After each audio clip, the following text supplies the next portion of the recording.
Geography classes में आपका स्वागत है। आज हम करने जा रहे हैं प्रायद्वीपीय भारत का दूसरा भाग। उसके अंतर्गत आएगी अरावली पर्वत श्रेणी। मेरा नाम इंजीनियर डी.के. राठी है। तो अरावली पर्वत श्रेणी के बारे में हम एक-एक करके जो मुख्य बिंदु हैं उनको हम क्रमवार पढ़ते हैं। और जैसे आप पूर्व में भी आपने अध्ययन के दौरान पढ़ा होगा कि जो ये अरावली पर्वत श्रेणी है, यह गुजरात से शुरू होकर और राजस्थान होते हुए फिर यह दिल्ली तक फैली हुई श्रेणी है। और यदि हम इसके आयु की बात करें तो हम पाते हैं कि भारत के अंदर जो सबसे पुरानी पर्वत श्रेणी है वह अरावली पर्वत श्रेणी है। तो इसका विस्तार के बारे में पढ़ते हैं और साथ ही यह भी पढ़ते हैं कि इसका निर्माण किन प्रक्रिया से और किस समय पर हुआ। कई बार परीक्षाओं के अंदर जो आयु से जुड़े हुए सवाल हैं वह भी पूछ लिए जाते हैं। तो उस सीक्वेंस के अंदर हम प्रयास करेंगे कि इसकी सारी चीजें जो हैं वह हम जान पाए। तो यहाँ पर जो राज्य हैं, जैसे गुजरात राज्य हो गया, फिर है यहाँ पर ये राजस्थान, और ऊपर की तरफ यहाँ पर है ये राज्य हरियाणा, और यहाँ पर है दिल्ली। तो इसके विस्तार को यदि हम देखें तो गुजरात, राजस्थान, हरियाणा और दिल्ली यह क्षेत्र होगा। और इसकी जो इस तरीके से, यानी कि यहाँ पर जो पालनपुर है गुजरात का, यहाँ से शुरू होगा और यह संपूर्ण राजस्थान को उत्तर से दक्षिण काटते हुए और फिर यह जाएगा हरियाणा में महेंद्रगढ़ जिले से, और ये इसका विस्तार हमें मिलता है दिल्ली तक। तो यह तो इसकी पृष्ठभूमि होगी। यदि आप ऐसे देखना चाहें तो मैं इस तरीके से भी आपको दिखा दूंगा। अभी हम जब इसके बारे में एक एक करके पढ़ेंगे तब आपको और भी बेहतर रूप से। तो यह है हमारा। तो मुख्यतः इसका विस्तार जो है वह 4 क्षेत्रों में है प्रशासनिक, जिसमें 3 राज्य हैं और एक दिल्ली जैसा अर्ध राज्य है। तो शुरुआत करते हैं जिन पॉइंट्स के बारे में हमें करना है। सबसे पहले तो देखते हैं इसकी उत्पत्ति, यानी कि ये किस प्रकार की पर्वत श्रेणी है। तो इसकी जो उत्पत्ति है वह कैसी है? यह भूगर्भिक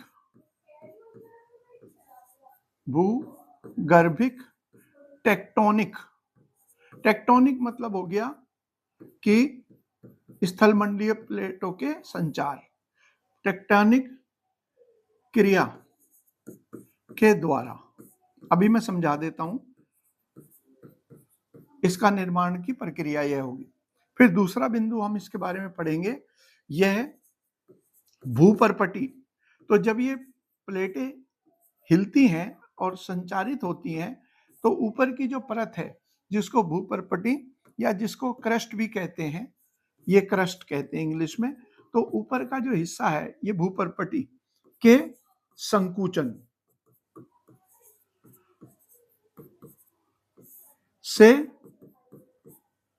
उत्पन्न मोड़दार पर्वत।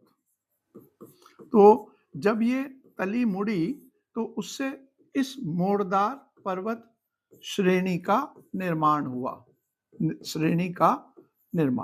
तो हमारे लिए उत्तर यह होगा कि ये जो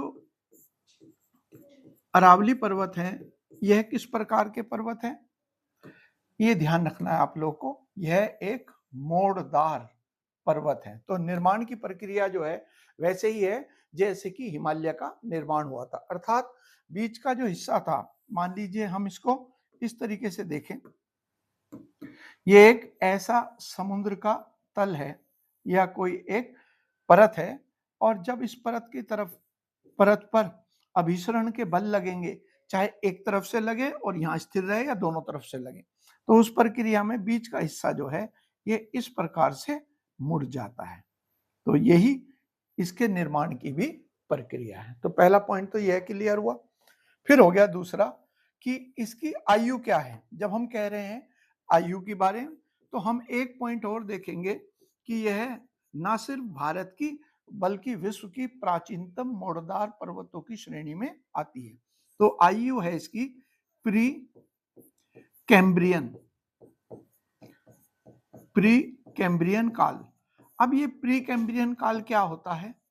तो जब हम भूगर्भिक दृष्टि से जियोलॉजिकली अर्थ की एज देखते हैं तो वह समय जो कि 57 करोड़ वर्ष से पूर्व का है, करोड़ से पूर्व का, यानी कि इससे पुराना होगा, उसी को हम प्री कैम्ब्रियन काल कहते हैं। तो यदि हम इसकी आयु की बात करेंगे तो आयु के मामले में जो आएगा पॉइंट वह क्या आएगा? वह बैठेगा कुल मिलाकर इसका एक तो 150 करोड़ से लेकर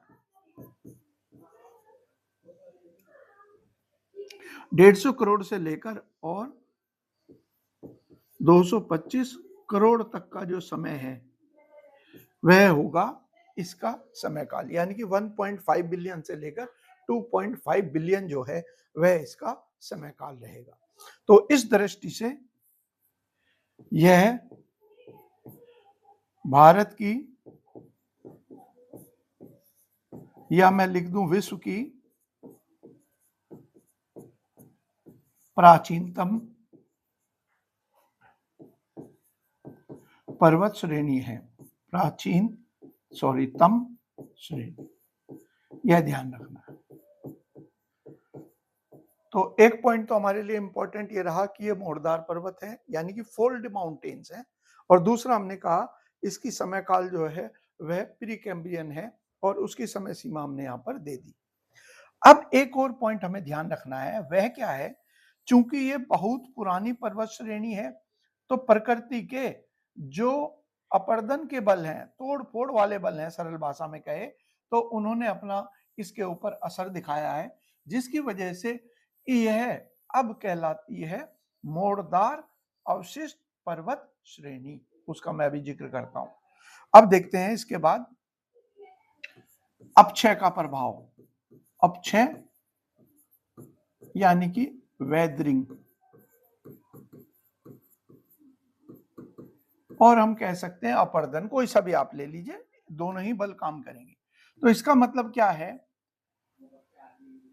इन पर्वतों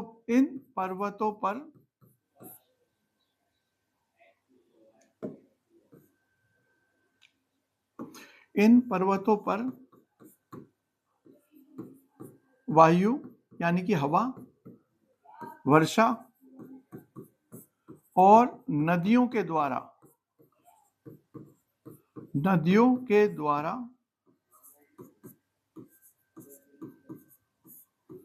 तोड़ फोड़, सरल भाषा में कर देते हैं, चाहे अपर्दन कह दीजिए, यानी कि इनको काटना छाटना, तोड़कर या फिर काट छाट कर नीचे और गोल कर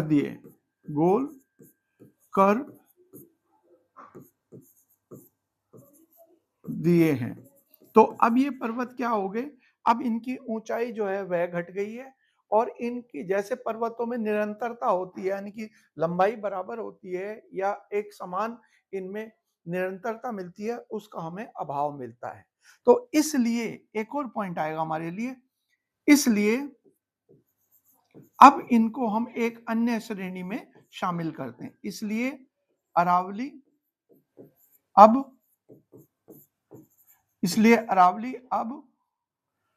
अवशिष्ट, ये एक अलग शब्द आया, अवशिष्ट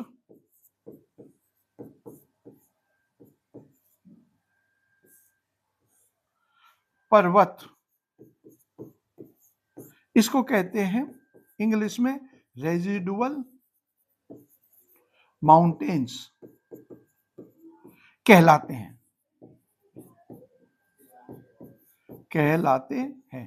तो हम ये कह सकते हैं कि ये अवशिष्ट भी हैं, और इससे पहले हमने पढ़ा था मोड़दार भी, तो हम कह सकते हैं यह एक अवशिष्ट मोड़दार पर्वत है।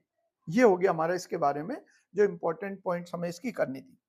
अब आ गया इसका विस्तार।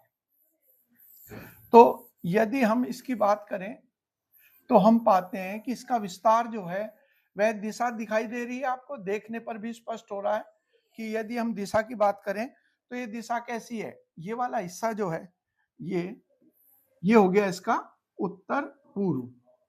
तो उत्तर पूर्व से लेकर, और ये दिशा कैसी होगी, दक्षिण पश्चिम, दक्षिण पश्चिम। तो इस तरीके से इनकी दिशा। तो सबसे पहले लिखते हैं विस्तार। विस्तार में सबसे पहले लिखते हैं हम दिशा के बारे में। तो इसकी जो दिशा है वह क्या है, दिशा है उत्तर पूर्व से, उत्तर पूर्व से दक्षिण पूर्व की ओर, दक्षिण पश्चिम की ओर, सॉरी, दक्षिण पश्चिम। ठीक है। इसके बाद देखते हैं कि इसका राज्य, किन किन राज्यों में, राज्य और केंद्र शासित प्रदेश। ठीक है, क्योंकि दिल्ली की जब बात आएगी तो हम केंद्र शासित प्रदेश कहेंगे। तो हमारा उत्तर क्या होगा इसके अंदर, हमारे लिए होगा कि एक तो गुजरात, सीक्वेंस से चलते हैं दक्षिण से उत्तर की तरफ, दूसरा आएगा राजस्थान। तो सबसे ज्यादा जो विस्तार है अरावली पर्वत का वह हमें प्राप्त होता है राजस्थान में। तो हम कहेंगे मुख्य रूप से, मुख्य विस्तार। इसके बाद हम करेंगे, राजस्थान के बाद आ गया ऊपर की तरफ हरियाणा, और आखिरी में आ जाएगा दिल्ली। ठीक है। अब हमें ये दोनों के दोनों जो हैं इनके बारे में थोड़ा सा देखना है, इसके अलग से क्वेश्चन आया हुआ है, तो वह भी मैं आपको अभी बताता हूं।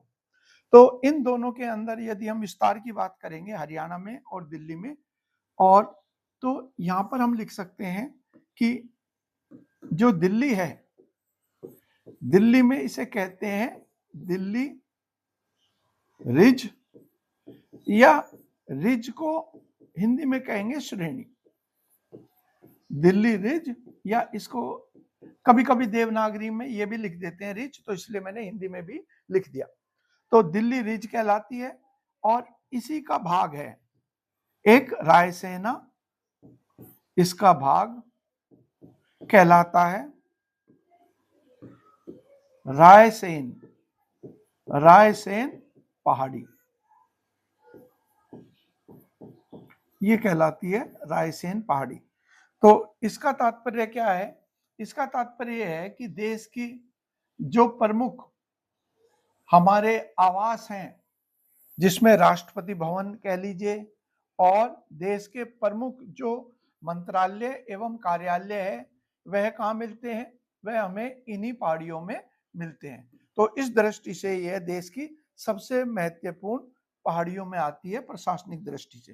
तो रायसेन पहाड़ी की विशेषता क्या होगी जी, इसके अंदर कहां पर, यहां पर रायसेन में, यहां पर राष्ट्रपति भवन, संसद भवन, राष्ट्रपति भवन, संसद भवन, नॉर्थ ब्लॉक, साउथ ब्लॉक, यानी कि जहां पर हमारे सभी मंत्रालय और सारे प्रशासनिक कार्यालय स्थित हैं। तो नॉर्थ ब्लॉक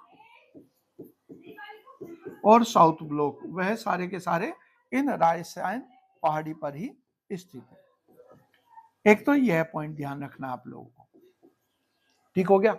अब इसके बाद है कि मैंने यहाँ पर, और तो दिल्ली रिज का विस्तार जो है ना केवल दिल्ली में मिलता है, ये कहां तक है, गुड़गांव।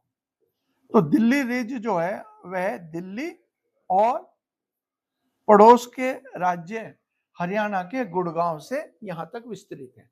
अब हमें एक और पॉइंट मैंने देखा एग्जाम में जो पूछा गया वो था धौसी पहाड़ियां। तो इन्हीं का एक और जो हिस्सा है वो मैं इसको यहां से एक बार और कोशिश, या मैं इरेज कर देता हूं ताकि हमें मेन तो पॉइंट दिल्ली रिज हमारा खत्म हो गया, वो मैंने आपको बता दिया। अब क्या है, यहाँ पर एक और श्रेणी है जिसे कहते हैं, जो इसी का हिस्सा है अरावली का। वह श्रेणी क्या कहलाती है? वह श्रेणी कहलाती है धोसी। तो ये क्वेश्चन जो है, धोसी पहाड़ियां, तो धोसी पहाड़ी हम क्या कहेंगे? यह एक मृत ज्वालामुखी है। अधिकांश इसे मानते हैं कि ये एक मृत ज्वालामुखी है।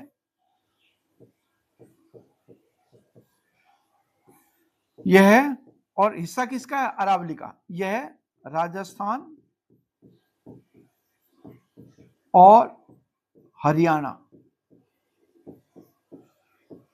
यहां पर जो जिले पड़ रहे हैं, हरियाणा का महेंद्रगढ़ यहां पर पड़ेगा और राजस्थान का झुंझुनू जिला। तो इन जिले की सीमा पर ये धोसी पहाड़ी मिलती है, जिसको भूगोलवेत्ता मानते हैं कि यह एक मृत ज्वालामुखी के अवशेष हैं। तो एग्जाम में क्वेश्चन क्या आएगा? धोसी पहाड़ी किसका हिस्सा है? अब यहां हमने विस्तार देख लिया, इसमें दिशा आ गई। अब है लंबाई। तो ये जो अरावली की लंबाई है वह कितनी है? लगभग 700 किलोमीटर, लगभग 700 किलोमीटर। यह भी ध्यान रखना है, मैं इसको थोड़ा हाईलाइट कर देता हूं ताकि आपको पता रहे। तो एक तो हमने यह पॉइंट पढ़ा कि कितनी इसकी लंबाई है, और जो राज्यों की बात है वो आप यहां पर देख ही पा रहे हो। राज्य की अगर हम बात करेंगे तो वो भी आपको ध्यान रहेगा, ये हमारे राज्य हो।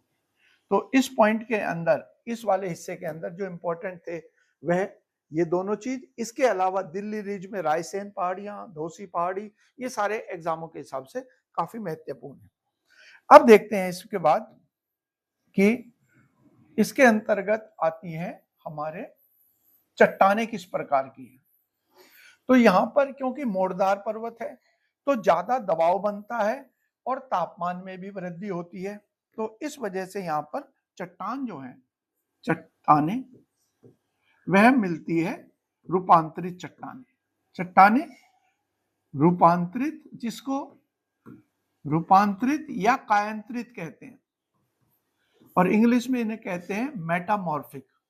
कायांतरित या मेटामॉर्फिक इंग्लिश में, यानी कि जिन्होंने अपना रूप बदल लिया हो, मेटामॉर्फिक ही मिलती है। और मुख्यतः इसमें मेटामॉर्फिज्म में के अलावा यहाँ पर कुछ अवसादी चट्टानें भी मिलती हैं। अवसादी, अवसादी, और इनके उदाहरण क्या है? उदाहरण, उदाहरण जो है वह है कि ग्रेनाइट,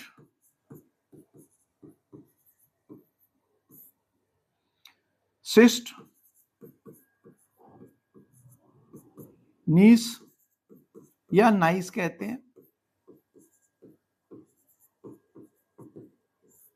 चूना पत्थर,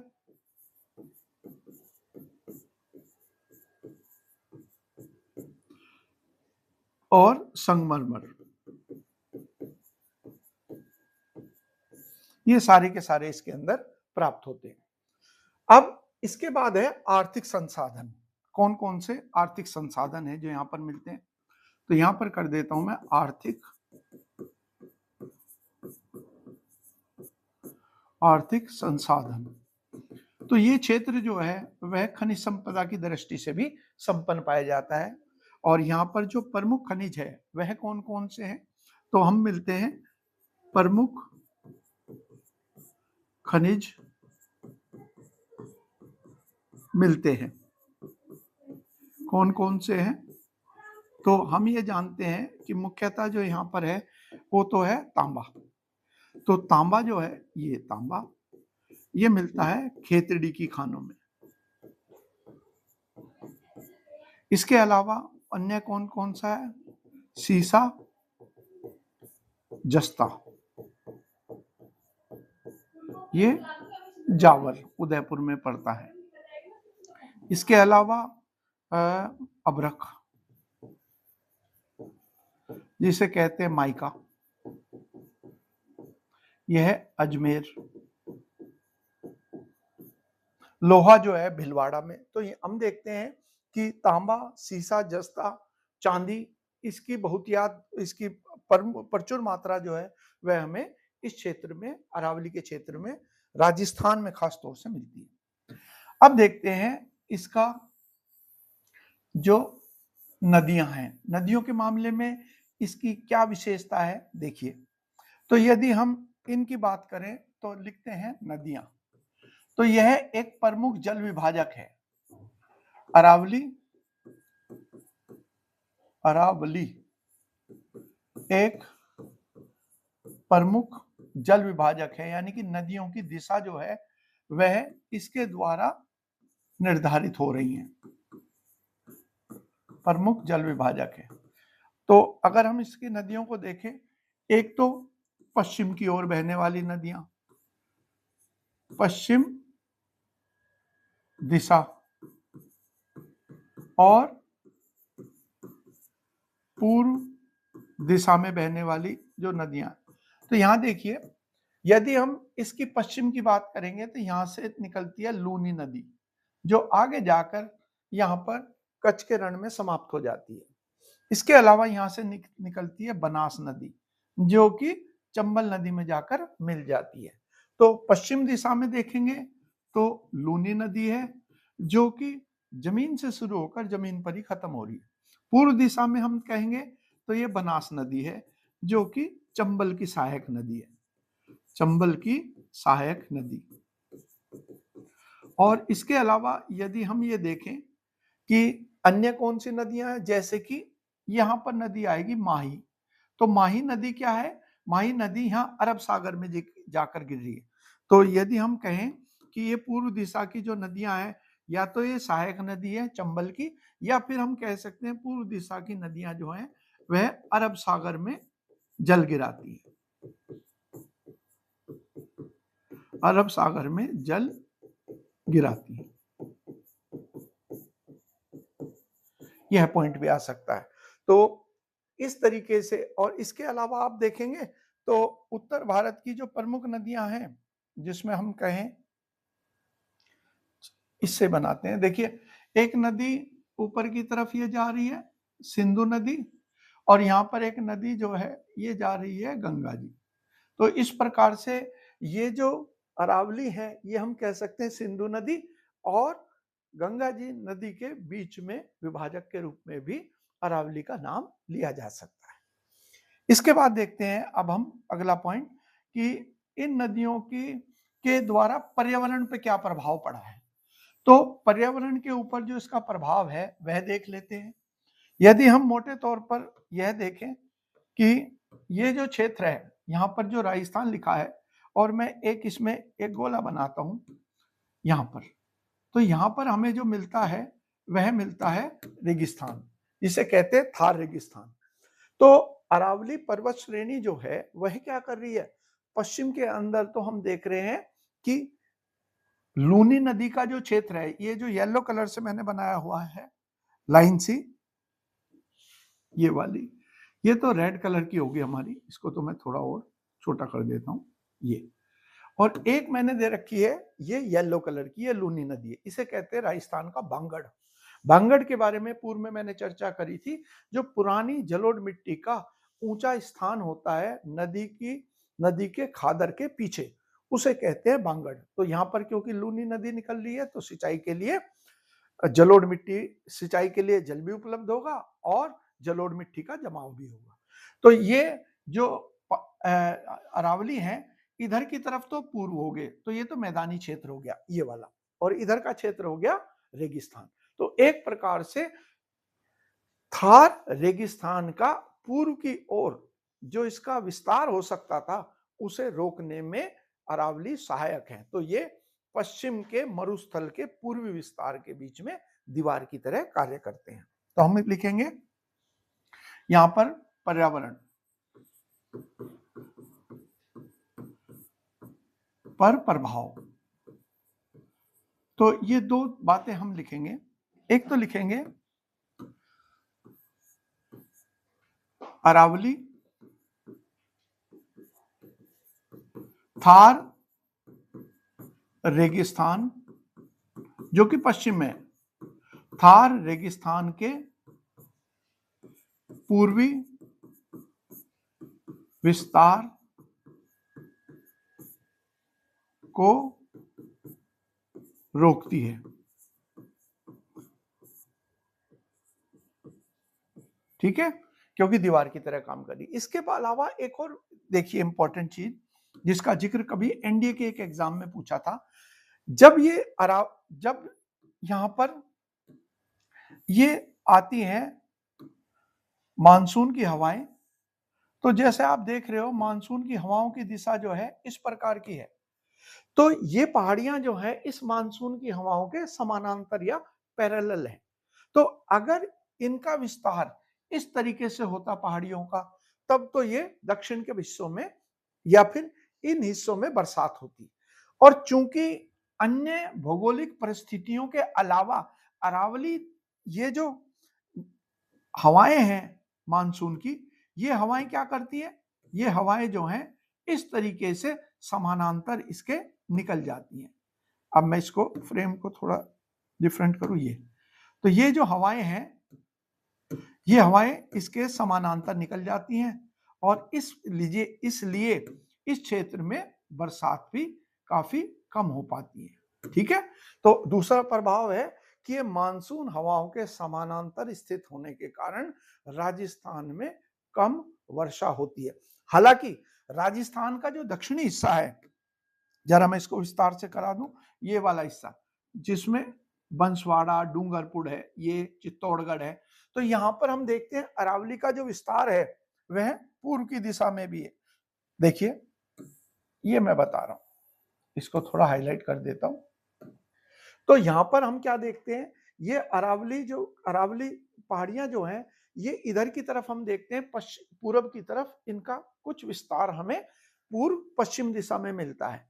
और इसीलिए यहाँ पर हमारे राजस्थान के अंदर आदिवासी बहुल जिले भी हैं, जिसमें प्रमुख जो क्षेत्र हैं जिसमें आ जाता है बंसवाड़ा, जिसके अंतर्गत आ जाता इधर की तरफ तो बंसवाड़ा मुख्य रूप से है, डूंगरपुर है, ऊपर की तरफ चलें तो चित्तौड़गढ़ है। तो ये क्षेत्र है जहां पर वन पाए जाते हैं। तो उसका कारण यही है कि अरावली जो पहाड़ियां हैं ये मानसून की जो हवाएं हैं इनके रास्ते में पड़ती हैं और रास्ते में इस तरीके से पड़ रही हैं। तो जब हवाएं ऐसे आएंगी और ऊपर चढ़ेंगी तो इधर वर्षा होगी, और अगर ऐसे होंगी तो ये पहाड़ियां हवाएं जो हैं इसके समानांतर ऐसे निकल जाएंगी। ये अगर मैं ऐसे दिखाऊं तो अगर ऐसे हवाएं आएंगी इस तरीके से, यहां देखिए इस तरीके ऐसे जाएंगी तो वो निकल जाएंगी और बरसात नहीं होगी। और यदि हवाएं ऐसे आएंगी तो ऊपर चढ़ेगी, और जब हवा ऊपर की तरफ उठती है तो उसका तापमान गिरता है 6.5 डिग्री सेंटीग्रेड प्रति किलोमीटर। और जैसे जैसे हवा ठंडी होती है उसकी जल वहन करने की क्षमता घटती है और वह बूंदों के रूप में वर्षा का रूप धारण करती है। तो ये पॉइंट हो गया। फिर हो गया, तो हम क्या कह सकते हैं, मानसूनी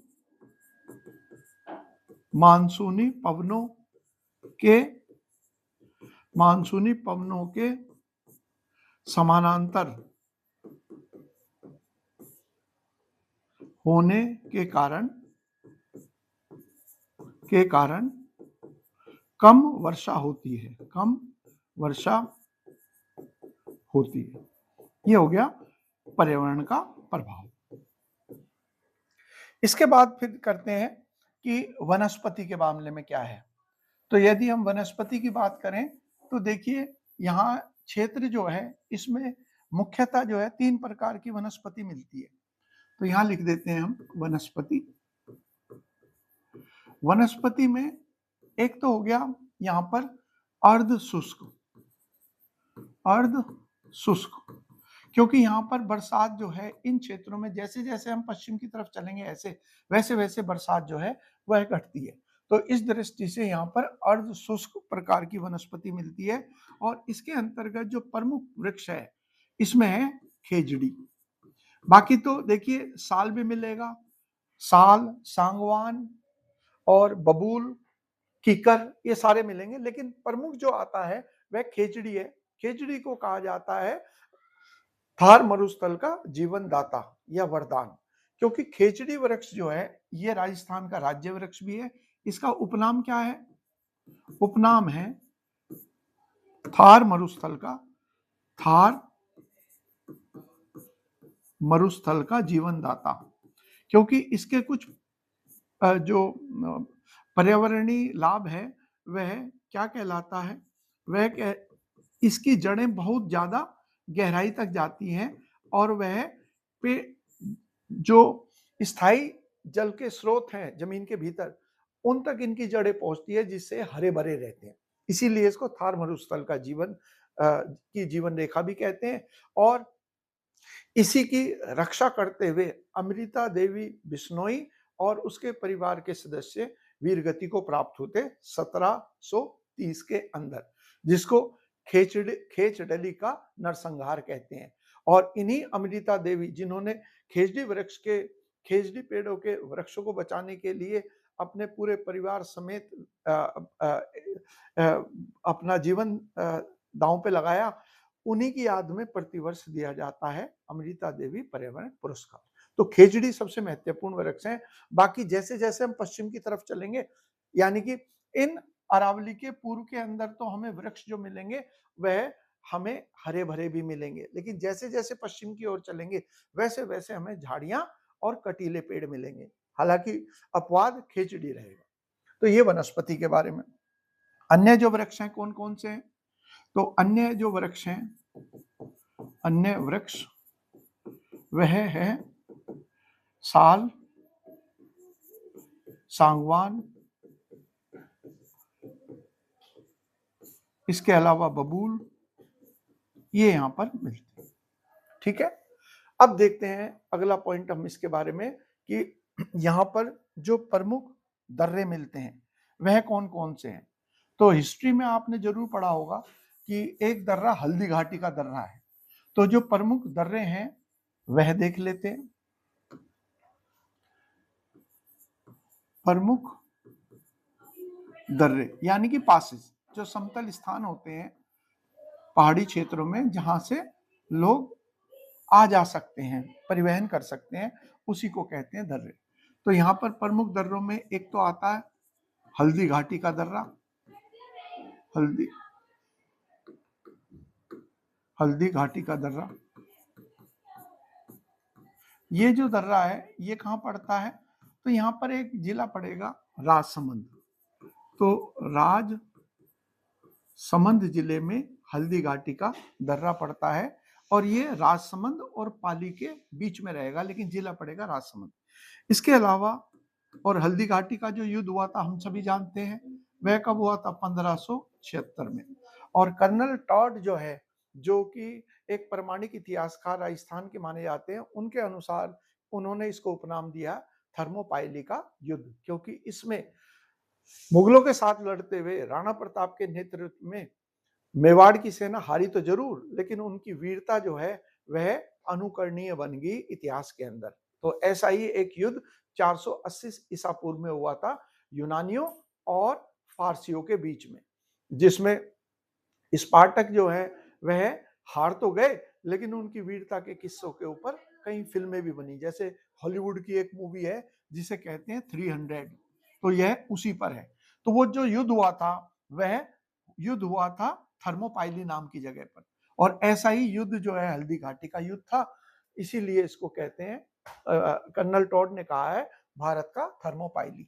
इसके अलावा एक और दर्रा है जिसे कहते हैं देवरा या देवर का देवर का दर्रा कहते हैं। इसके अलावा देवई भी कहते हैं, कई सारे नाम है इसके। यह दर्रा जो पड़ेगा, यह दर्रा भी कहां पर पड़ेगा? यह दर्रा जो है ये भी राजसमंद और उदयपुर के बीच, राजसमंद और उदयपुर इनके बीच में।